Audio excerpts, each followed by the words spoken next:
this is an iHeart podcast. Guaranteed human. Work can be a little weird. Cringy training seminars, coworkers who won't stop talking about their plant, forgetting the mute button at an inopportune moment. We have to deal with a lot on any given workday. Sometimes it can feel hard to thrive and move forward in your career. Well, that's where LinkedIn comes in. LinkedIn helps you get ideas and insights from experts in your field, connect with people professionally, grow your network, and access tools designed to help you find the right fit for your next role. Whether you're just getting started, figuring out your next move, or looking to accelerate your career, LinkedIn is built to support you at every stage because LinkedIn is the network that works for you. Visit linkedin.com/knowstuff to learn more. Hey everybody, when you're at work, you never know when you're going to get interrupted, like when an office fire drill happens right in the middle of your presentation, or maybe construction is going on just outside your window. But with the Dell Pro laptop powered by Intel Core Ultra with vPro, no matter how many interruptions you have, your laptop won't be one of them. Yeah, with the battery that's optimized for the way you work and built-in intelligence that quiets distractions the moment you're trying to focus, your tech won't slow you down, even when you're getting bounced from an office you forgot to reserve. The Dell Pro, built for those who stay in the flow. Find technology built the way you work at Dell.com/Dell-Pro. Built for you. Welcome to Stuff You Should Know from HowStuffWorks.com.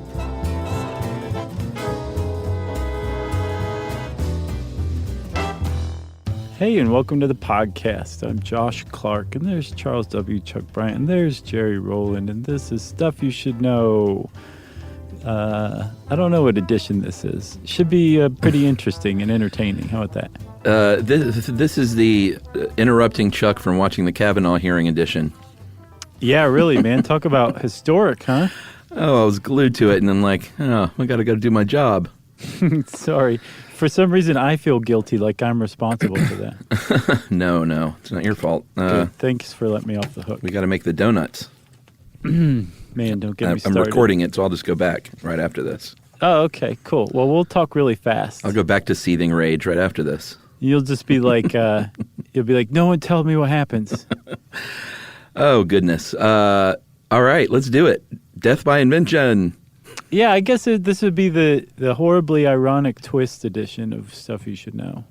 Yeah, and, we are talking about people who died by their own hand in a way, and it's really sad. I mean, all these people are pursuing their passions for the most part, and to die because you are a creative, inventive, passionate person, except maybe in the case of Lee C., it's really sad. It is. I think to die in any way, at any time, for any reason is unnatural. It's just wrong, you know? Yeah, they listed out a couple before the official list of 5. Yeah, there's like a whole very long list of them, yeah. Well, I mean, we could do the same show every, once a quarter maybe? Maybe we will, Chuck. 5 more people? Yeah.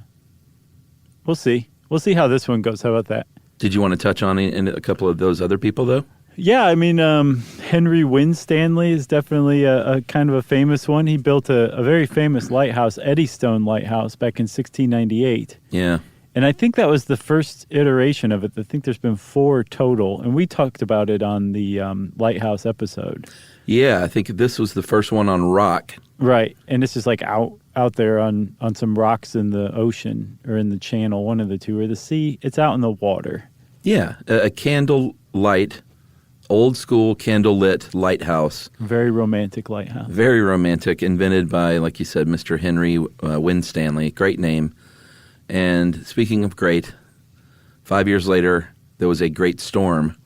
Yeah. And this lighthouse actually that he built collapsed on him and killed him while he was trying to shore it up. Yeah, he and 5 other people, and they were never found. That's just sad. I guess the Swee swept him. Right. As the Swee does. Swee swells by the Swiss war. Yeah, it's such a tragedy.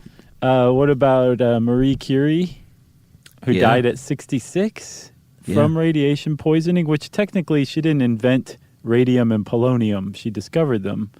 But, I mean, her work, she won Nobel Prizes for it. Yeah, for like her work. the dangers of working with, always dangerous, but especially back then. And then in 1945, again, physicist Harry Daghlian. I'm going to say Dalian. Dalian? I like Daghlian. Okay. Dalian? That's what I'm going with. But hey, man, it's up for grabs. So silent G, silent H. Yeah, kind of. I mean, there's a little bit of a guttural in there. Like Why do you hate letters? Right.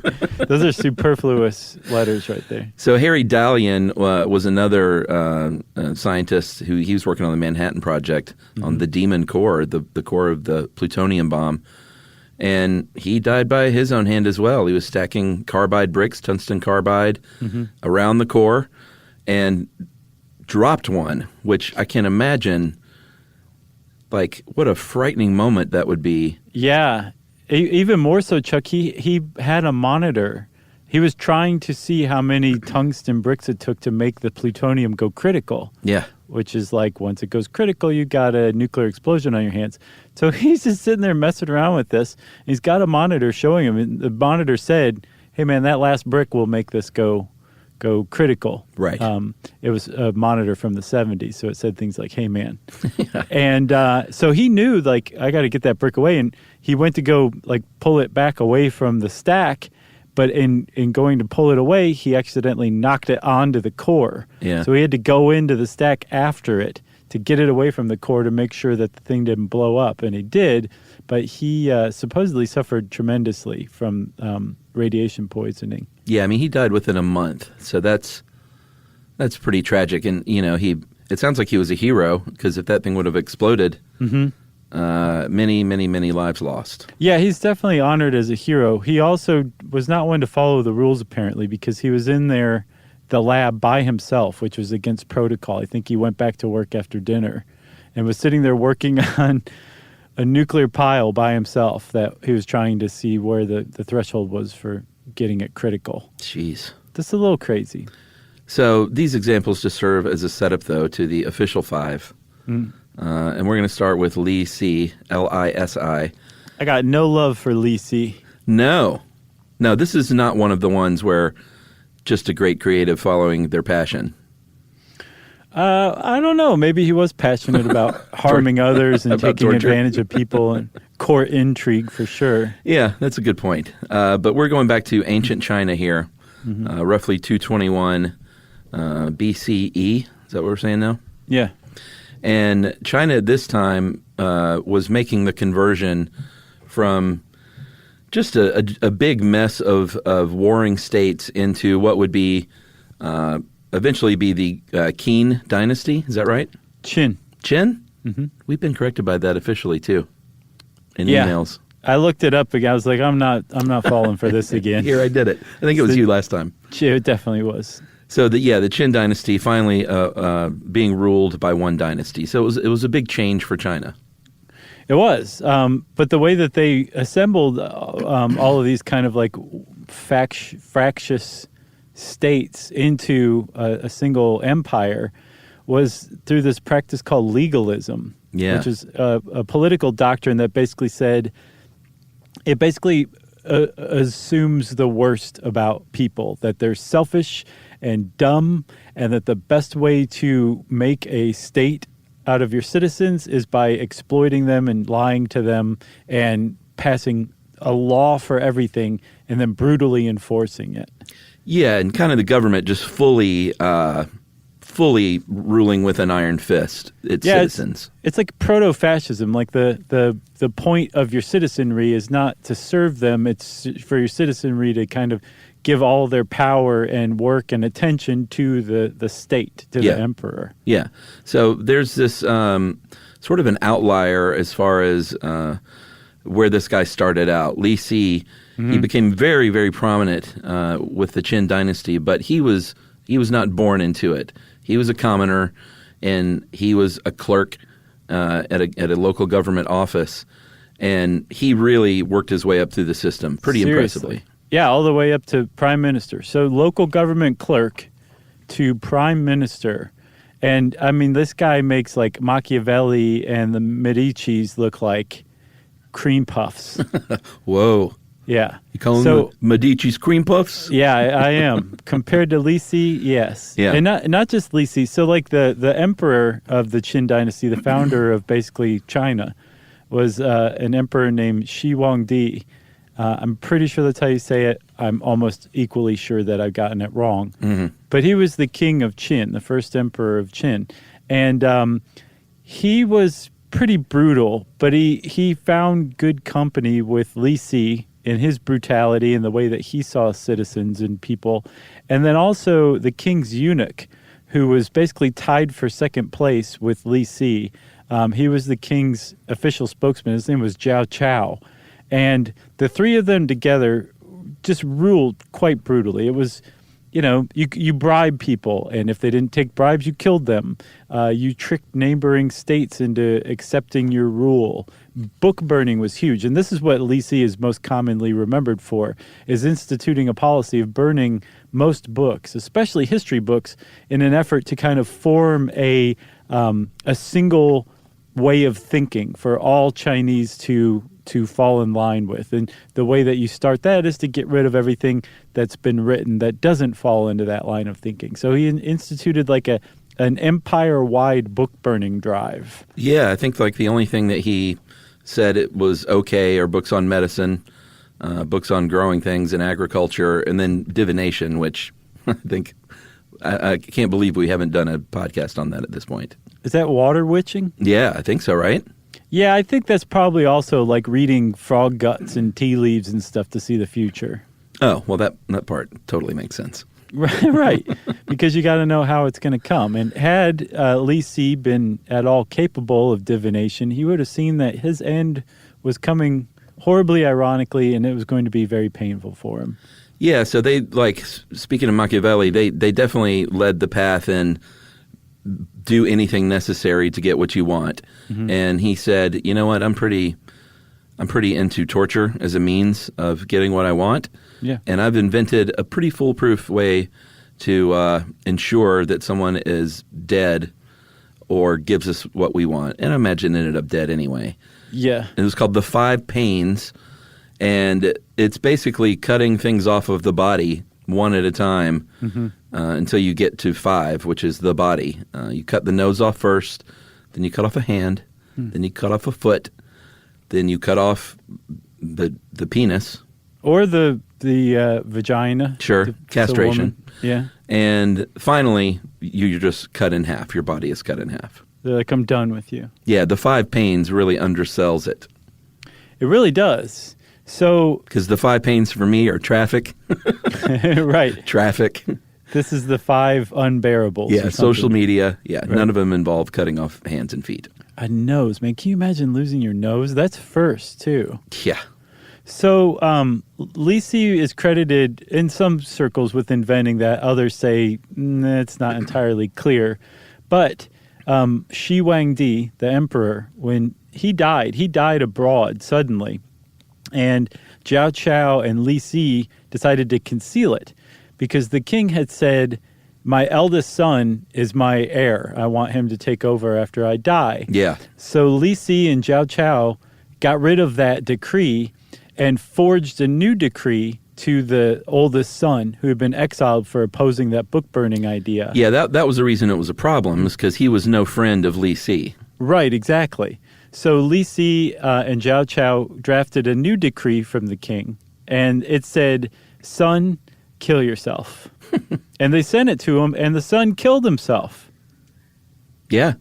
So they had consolidated their power, and they named an infant son of Shi Huangdi to be the new ruler. They decided that wasn't any good, so they killed the infant, and then they turned on each other, and Zhao Chao got the upper hand and said, Li Si, I have some terrible news for you. You're about to face the 5 pains yourself. Yeah, I mean, that's the thing, is when you've got 2 psychotic creeps working together, eventually one of them is going to turn on the other. That's how it always goes. Let's hope that never happens to us, because we're a pair of psychotic creeps working together, you know? What is a king's eunuch? So the eunuch was a castrated Well, I know servant. what a eunuch is, but So the king's eunuch is, why did they castrate them? Just to render them subjugated or whatever? Or trustworthy. Like, now I can trust you around my wife or whatever. I'm pretty sure that's why people were eunicized. Gotcha. But in this case, he was like the spokesperson for the emperor. He was like the highest. The imagine like the press secretary and the chief of staff combined.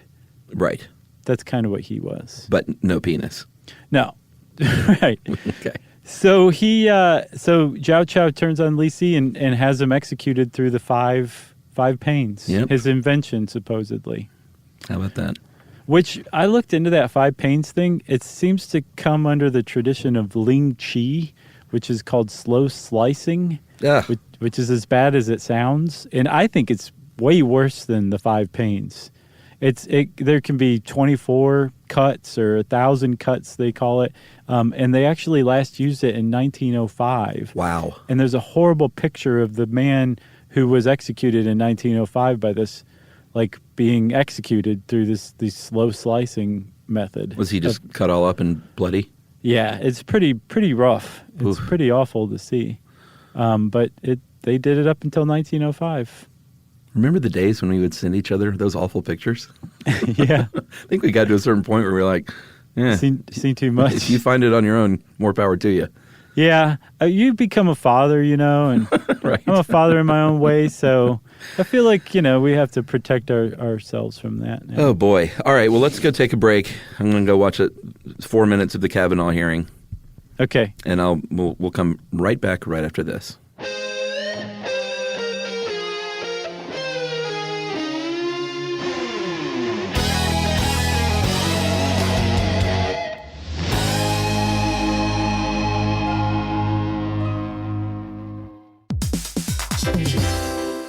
Hey everybody, we're here to talk to you about Wayfair, who believes that spaces should be functional, they should be comfortable, they should be well designed, and they can be well designed by you with their help. Your updated space should feel more comfortable, inviting, and practical for everyday use. And we're talking about outdoor seating. We're talking about grills. We're talking about major appliances. If you need storage solutions, Wayfair can help you out. Patio lighting, rugs, decor. It is your one-stop shop for home. Yeah, it's getting nice out, so it's time to think about living outdoors for the next few months. And Wayfair knows that outdoor furniture, it's heavy, it's intimidating to assemble. So Wayfair has stepped in and said, we're going to handle the hard part so you don't have to. That's right. You can shop Wayfair Verified, your shortcut to the good stuff. And that means their team of product specialists are going to vet everything by hand using a 10-point inspection, testing things like, quality materials, functionality, and features, and even how long it takes to build that piece of furniture. And the overall experience saved time, reduced hassle, and improved convenience. Patio season is here, and these deals won't last. So head to wayfair.com right now to get your outdoor space ready for way less. That's WAYFAIR.com. Wayfair, every style, every home. Hey everybody, I want to talk to you a little bit about Tide Evo because it represents over 10 years of innovation and product development. Tide Evo is a first-of-its-kind technology where tens of thousands of minuscule fibers are spun together to form a 6 times powerful layer packed with scrubbers, brighteners, pre-treaters, and fresheners. And that's going to deliver a breakthrough clean that's so powerful it feels like magic. Yeah, it is kind of like magic. Tide Evo is revolutionary. A 100% concentrated, waterless laundry tile that's made of compressed microfiber soap layers rather than liquid or powder. And it's not like pods or sheets because it uses 6 layers of detergent fibers to deliver superior cold water cleaning without plastic packaging of any kind. And it provides a mess-free, lightweight solution that dissolves lickety-split. So whenever you run into a laundry challenge, turn to Tide Evo. It's revolutionary, it's magic. Try new Tide Evo. Real laundry magic.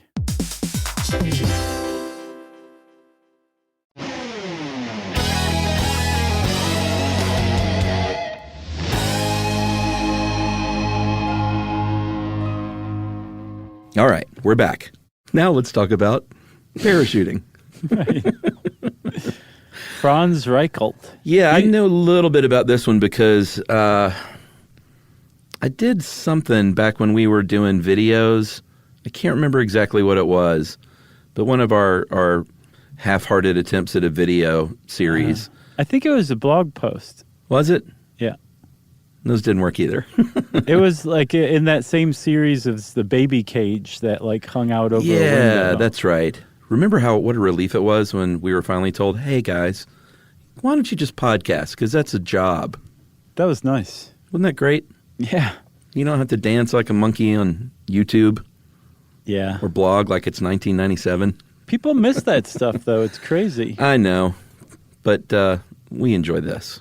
Yeah. Oh, I love podcasting, Chuck. All right. So it's the late 1700s. We're in France. And there's a series of men that are intent on jumping off of things and testing out this new thing called a parachute. Yeah. And so in the 1470s, Da Vinci is credited with designing the first parachute just on paper. I've seen pictures. And apparently somebody built it, and they're like, yep, it works. Of course, it's Da Vinci. But something, and I couldn't figure out what it was, but something in the 18th century and 19th century just caused like parachute fever in France. And there was like, you can't really attribute it to anybody else but the French. The development or the early development of the parachute. There was just a bunch of Frenchmen working on the parachute at about the same time. And maybe it was the advent of hot air balloons, which was another huge thing in France. Sure. And they were like, well, I'm up here, and how am I going to get down there if my balloon starts to crash? So it's possible that was it. But there were a lot of French guys jumping off of like buildings in the late 18th and early 19th century trying out parachutes. Yes. I mean, over a 10 or 15 year period, there was a guy named Joseph Montgolfier. Great name. That means Golf Mountain. Oh, nice. I don't know if that's true. Louis Sebastian Lenormand. It's okay. I just dropped the last couple of letters on anything French. Isn't that how they do it? Yep. And then a third guy named Bourget. He's like Cher. Right. All of them were kind of making parachutes. There was another one too, Jean-Pierre Blanchard, who actually realized that silk is pretty good for getting out of a hot air balloon as a parachute. He had to ditch once back in 1793. So there were a bunch of them. And Lenormand is the guy who actually coined the term parachute, which para in the Greek means against and shoot in French means fall. So it's against falling, the parachute is. Yeah, in a way. So the parachute was invented by a number of people, but there was one specific parachute, kind of like a wingsuit, but it differed from a wingsuit in that it didn't work at all. Yeah. And it was invented specifically by a guy named Franz Reichelt. And I would love to hear you say his name properly. Franz Reichelt. That's pretty good. Yeah. That's an interesting case, too, because this was a full, like close to 100 years after people were successfully using parachutes. Yeah. So it wasn't like he was like, oh, man, these things have not worked yet, and I really need to figure out a better way. So I think Franz was, I don't think he had a death wish, but I think he was shooting for the stars. He was an eccentric, is what I've gathered. Yeah, he was an eccentric. He was a very talented tailor, but this article points out, I think quite astutely, as part of being an inventor is knowing where to draw inspiration from among other inventions and inventors. Right. And this guy apparently just went through to first principles, like Elon Musk does, where it's like, I can buy batteries on the market for this. Let me instead figure out what you need to make a battery, and I'll go buy those parts and make it for way cheaper. Franz Reichelt seemed to have the same impression about his flying suit. He just kind of made it up, not based on anything else. He just did it himself. And he was quite proud of it. And he took it to the Aero Club of France and said, check this out. And they said, do not use that ever, ever. Yeah. That thing is not going to do anything. And he said, nuts to you. And he started doing trials from his 5th floor apartment window with a dummy. And it didn't work, but he wasn't dissuaded by any of that. Yeah, the only thing I can figure out is that, because again, I don't think he had a death wish. I think he must have thought, the only thing I can figure is he must have thought a dummy, like it needs to be a real rigid human that can move their body. Yeah. And a dummy is just not going to cut it. So I need to try this thing out because I think it's going to work.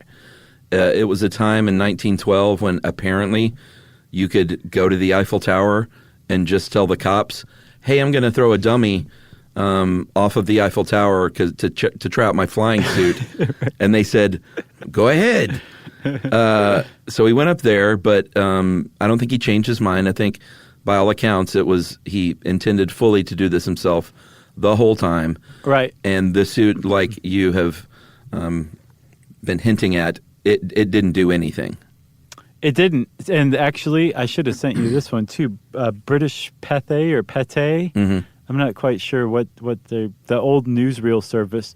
They were there and filmed it. And there is a haunting video of him. There is. Close up. Like, it's not far away, but close up, like on the ledge of the first platform of the Eiffel Tower. Yeah. 190 feet or almost 58 meters high.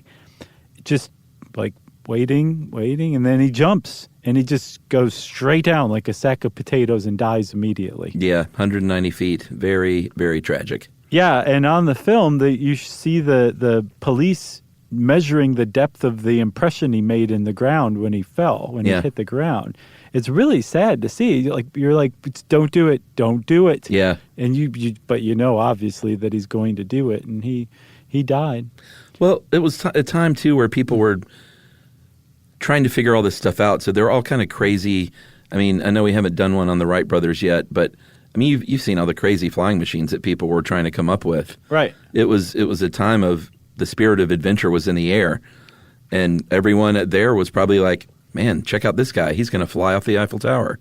Yeah. I mean, they thought that, or they all had a lot of bloodlust and were coming out to see this guy die. I don't think he had a death wish either, Chuck, and he actually applied for a permit.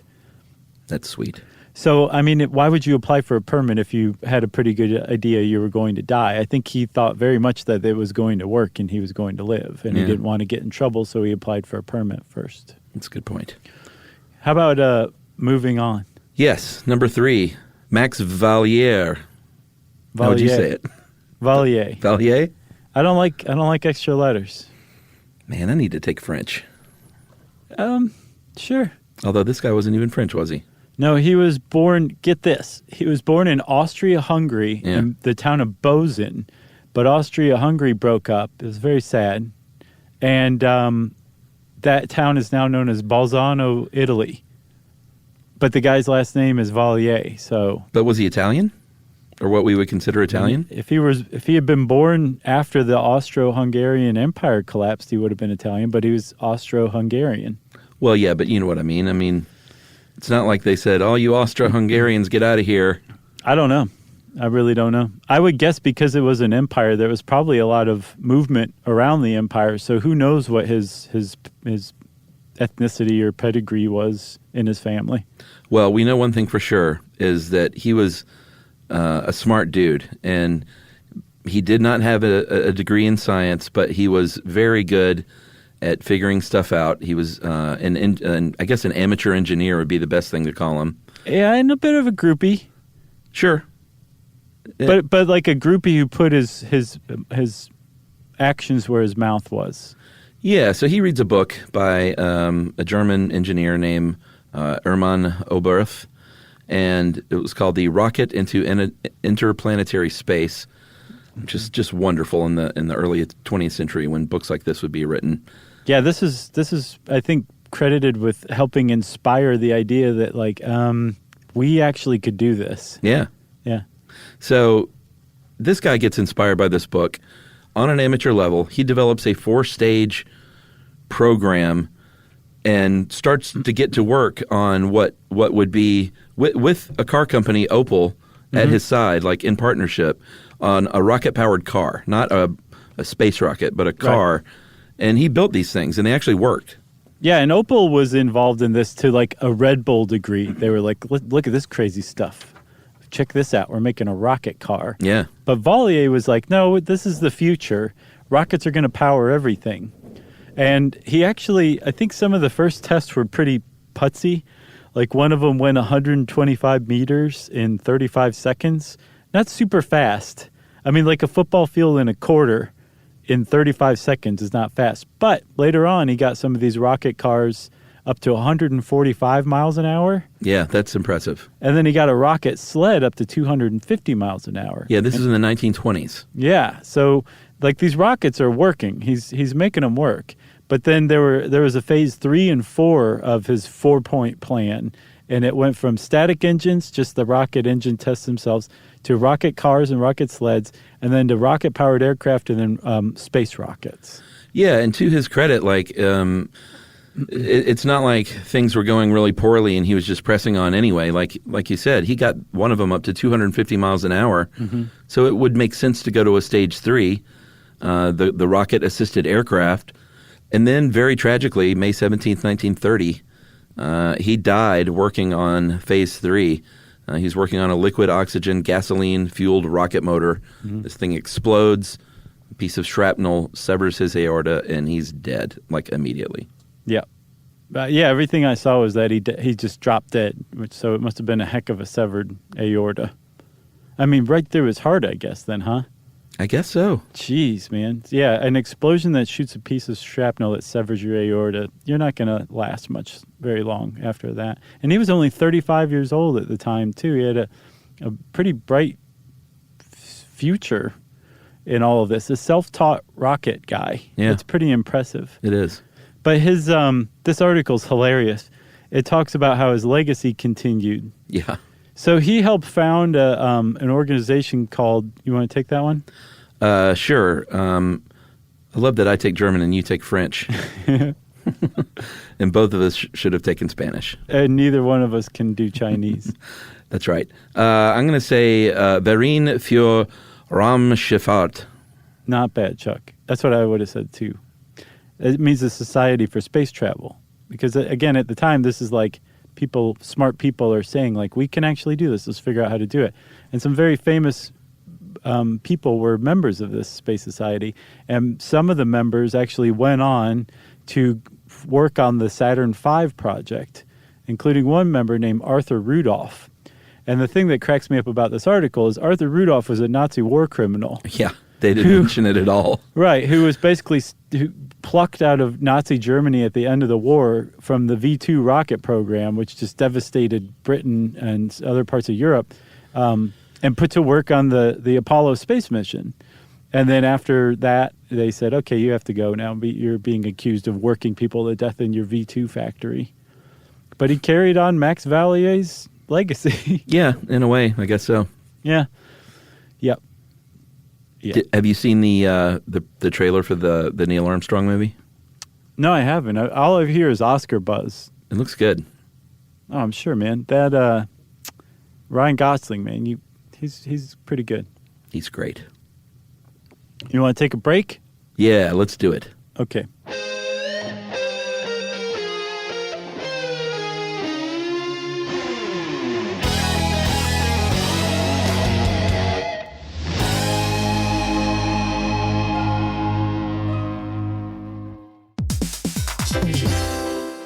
Hey, everybody. I want to talk to you a little bit about Tide Evo because it represents over 10 years of innovation and product development. Tide Evo is a first-of-its-kind technology where tens of thousands of minuscule fibers are spun together to form a 6 times powerful layer packed with scrubbers, brighteners, pre-treaters, and fresheners. And that's going to deliver a breakthrough clean that's so powerful, it feels like magic. Yeah, it is kind of like magic. Tide Evo is revolutionary. A 100% concentrated, waterless laundry tile that's made of compressed microfiber soap layers rather than liquid or powder. And it's not like pods or sheets because it uses 6 layers of detergent fibers to deliver superior cold water cleaning without plastic packaging of any kind. And it provides a mess-free, lightweight solution that dissolves lickety-split. So whenever you run into a laundry challenge, turn to Tide Evo. It's revolutionary. It's magic. Try new Tide Evo. Real laundry magic.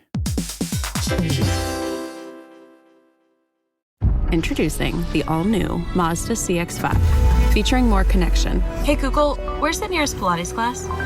Safety that has your back. More discovery on the scenic routes. More passion in the details. And more control in changing weather. The all-new Mazda CX-5. More to move every side of you. See it in 5 films at MazdaUSA.com/5sides. Google is a trademark of Google LLC. Sequences shortened and simulated.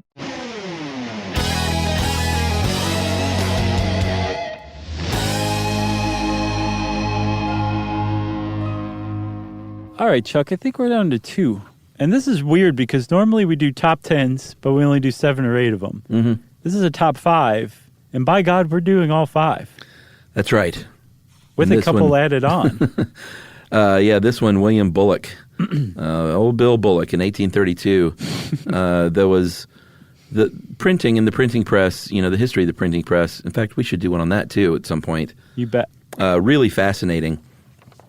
And many, many people contributed to the printing press gaining traction and gaining in speed and just getting more efficient and being able to pump out more and more what you would call sheets per hour, paper sheets per hour. Right. And by 1832, they're up to about 400 sheets per hour. That's good.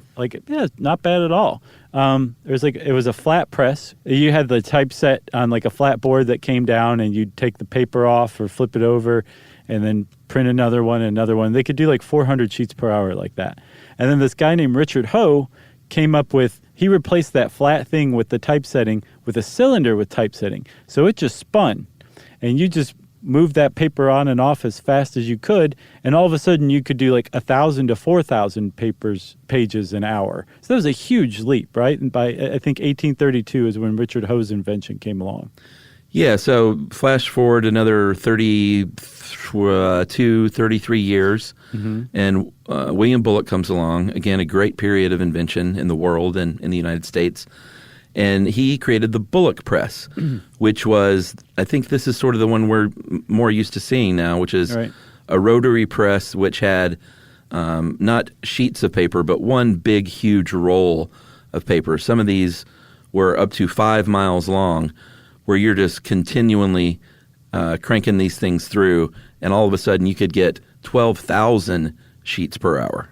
Yeah. What was amazing about it, so before, it didn't matter how fast that cylinder was moving, you still had a human who had to take a paper off after it was printed and put a piece of blank paper on to do the next one.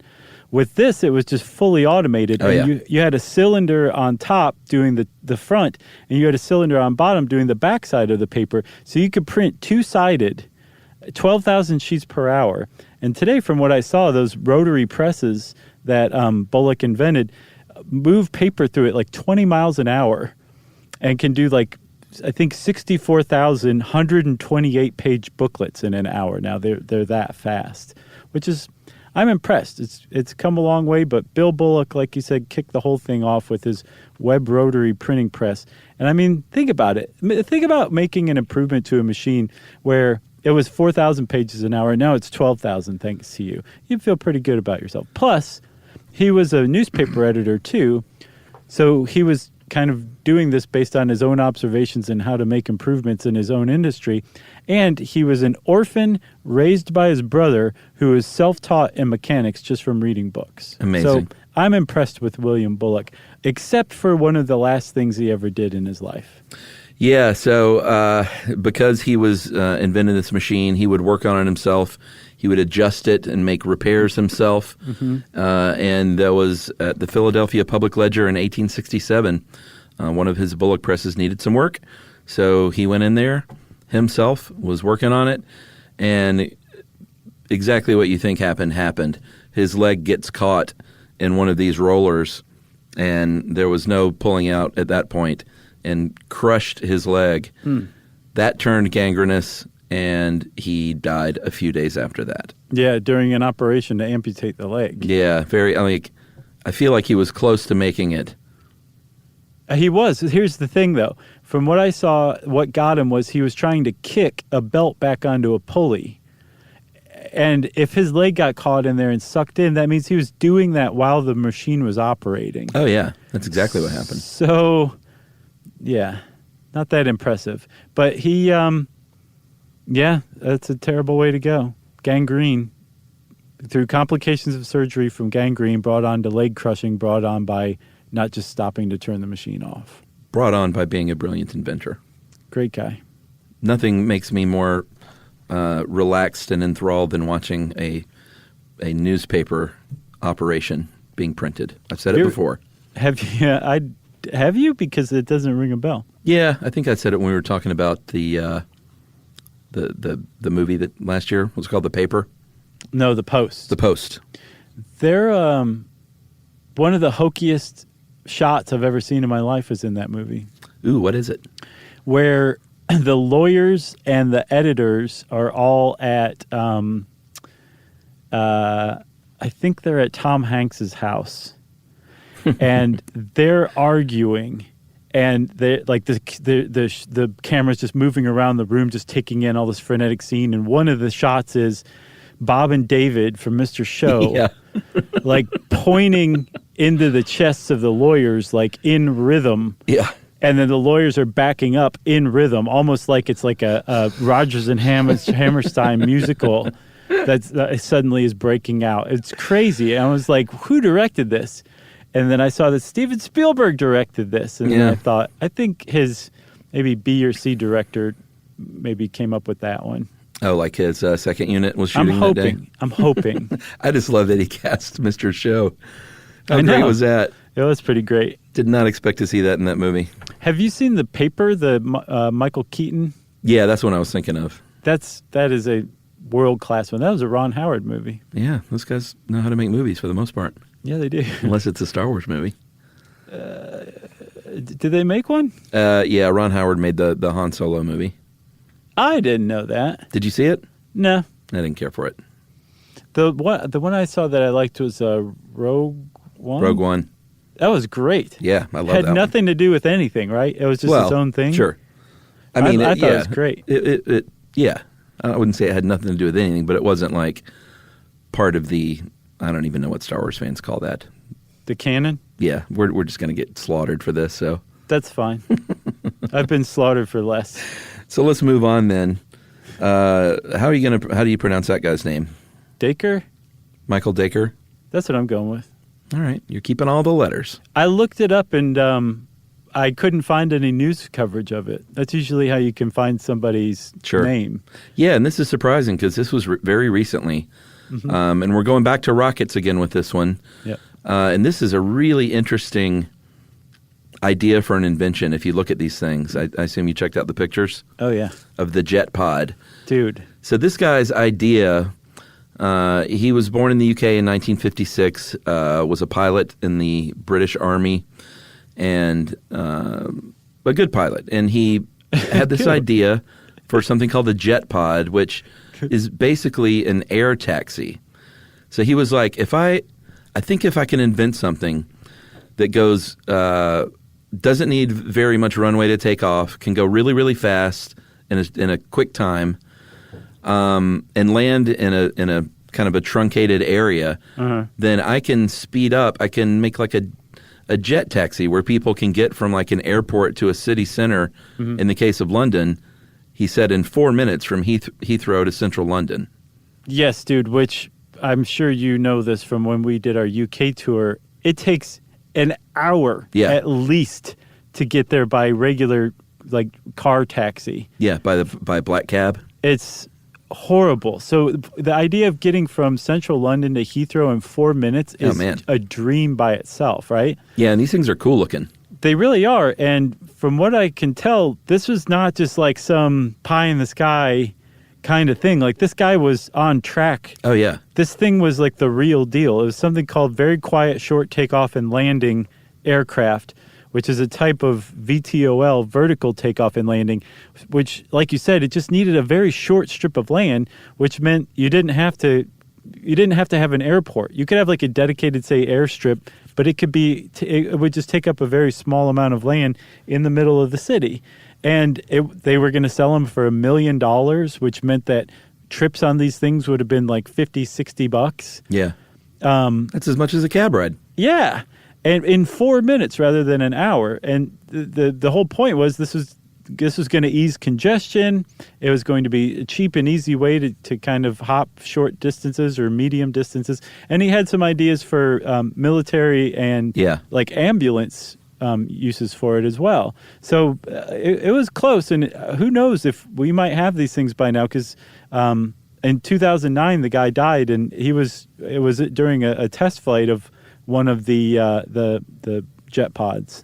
Yeah, there were a few of them. I don't think we said how many feet. About 410 feet to take off, which is about 125 meters. and would go like 350 miles an hour, which is awesome. Yeah. But he had 3 models. The T-100, sort of if you look these things up, it looks like a little ultralight plane, but it's a jet. This would take about 50 trips a day back and forth between the airport and city centers. It looks like a short bus plane is what it looks like, because it's yellow. Yeah. You know? It totally does. And it's like stubby. Yeah, it's stubby with wings and goes super, super fast. Yeah. Then he had the M300, which was bigger. This is the one that he thought could take the place of like military helicopters. Right. Or not take the place of, but, assist with removing injured soldiers from the battlefield. And then the E400 was like a flying ambulance. Yeah, so these things, like you said, they were speeding along. Again, not pie in the sky. This was a real thing that was happening. Mm-hmm. And then on August 16th, 2009, not very long ago, he took one of the 8-seater models, a prototype, in Malaysia for a test flight. I also saw it was in Taiwan. Oh, really? Yeah, I couldn't tell where it actually happened. Interesting. So and this is where it gets a little frustrating because he could not get airborne on 3 attempts. And that, to me, is when you're like, all right, let's just ground it for the day and figure this out. But he tried it a 4th time. The aircraft went right straight up into the air vertically and then right back down and killed him. Yeah, it shot up 500 to 700 feet and then yawned left and crashed, and that was that. And that was that. I'm curious. I would imagine that this thing wasn't completely scrapped after that. I'm curious what the status is. I couldn't find anything about it. It's the company that he founded that was developing it is Avcen, Avcen, and I couldn't find what the status of that thing is. I hope they continue on with it because it would just be wonderful to have these things. Because another thing, I mean, these were jets, but they had some sort of technology that cut the jet noise in half by 50%. Yeah. So it's not like we would just hear jets in our city skies constantly. It would Quiet, be much fast, quieter. Yeah. Relatively inexpensive. Mm-hmm. Yeah, but you need to solve that straight up and straight down thing. Well, R.I.P. Michael Dacre and R.I.P. all those inventors, except Lee C. I'm not really interested in wishing him well, who died by their own invention. Hats off to you for your spirit of curiosity and ingenuity. Agreed. If you want to know more about inventors who died by their own inventions, go onto the internet. There's all sorts of stuff about that. And in the meantime, it's time for listener mail. I'm going to call this, I love it when we get answers to questions that we ask, because this is from Scott Miller, and we asked about how they test for color blindness in animals, and he knows because he does that. Guys just finished that episode, and Chuck's question about how they test. I was very excited because this comes from my own area of study in behavior analysis. It's actually a very simple and clever experiment. Experimenters will teach an animal to respond to a color, often by pressing a lever or button or performing some action that is easy for them, and in doing so, the animal earns a treat. But the animals only get treats if they press the lever when certain colors are presented to them. So in this way, if an animal does not respond differently between 2 colors, e.g. green and red for dogs, then that would indicate that they are deficient in detecting those colors. The same is true for birds, rodents, cats, and anything else they have tried this with. Congratulations on being one of the greatest podcasts ever. Love, Scott Miller. Thanks, Scott. Jeez, that was sweet really is nice. that? Yeah, that was very sweet. And thanks for explaining it. It makes total sense. The poor animals, they're like, I can't tell between red and green, so they don't give me mouse heads anymore. Can I get another mouse head? If you want to get in touch with us like Scott did, we would love to hear from you. You can hang out with us at our home on the web, stuffyoushouldknow.com. You can also find links to our social media accounts where you can sometimes find us lurking around. Or you can send a plain old-fashioned email to stuffpodcast@howstuffworks.com.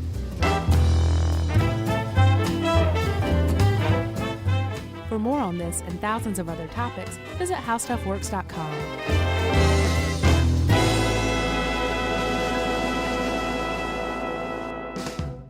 The next time you end up with something on your shirt, don't turn to your usual detergent. check out Tide Evo. Tide Evo represents over 10 years of innovation in product development. It's a revolutionary 100% concentrated waterless laundry tile made of compressed microfiber soap layers rather than liquid or powder. It's not pods and it's not sheets. It uses 6 layers of detergent fibers to deliver superior cold water cleaning without plastic packaging. It's mess-free, lightweight, and dissolves quickly. Try new Tide Evo. Real laundry magic. Geico presents a 30-second podcast between your podcast. Today's story is shared by one of our listeners. It's called Betrayed by Bill. It was in that moment I caught who was staring back at me in betrayal. Or more like what? My insurance bill. With trembling hands, I grabbed my phone and switched to Geico, saving about $900 in the process, and never to be betrayed again.